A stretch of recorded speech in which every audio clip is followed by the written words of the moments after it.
உங்க தலைவர் சிசர் எடுத்துன்னு போனதுக்கான காரணம் இது. கூட ஆதவர்சனா சரக்கு எது எடுத்துன்னு போனாரு? இதெல்லாம் ஒரு கேள்வின்னு எப்படிங்க மனச வந்து கேக்குறீங்க சார்? தெளிவுபடுத்தணும் வேண்டியல சார். இதான் இதுக்கு முன்னாடி எதுவுமே மாட்டது இல்லை சார்.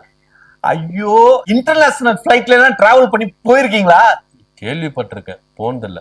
சொல்லுங்க. கேள்விப்பட்டிருக்கீங்களா? என்ன கேள்வி? படத்துல பாத்திருக்கேன், கேள்விப்பட்டிருக்கேன். சொல்லுங்க.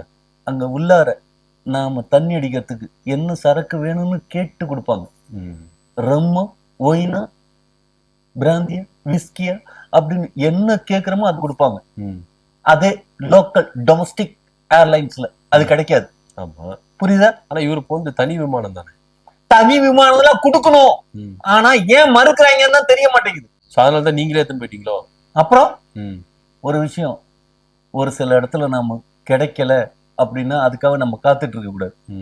ஆனா அதை நம்ம பத்திரமா நம்மளே வச்சுக்கணும். சரி. ஆனா இவனுங்க என்னமோ உத்தம புத்திரம் மாதிரியும் பிளைட்ல தண்ணி அடிக்க கூடாதுங்கிற சட்டம் எல்லாம் இருக்கிற மாதிரியும் கம்யூனிட்டி பயலுங்க பிளைட்லயே சர்வீஸ் பண்ணுவானுங்க.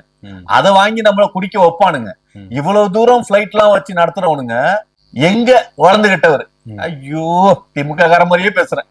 எங்க Aadhav Arjuna brigadier, captain, colonel, அந்த ரேஞ்ச்ல ஒரு மிலிட்டரி ஆபீசர் அவரு. அப்படிங்கிறப்ப அவருக்கு வந்து தேவைப்படும்ல.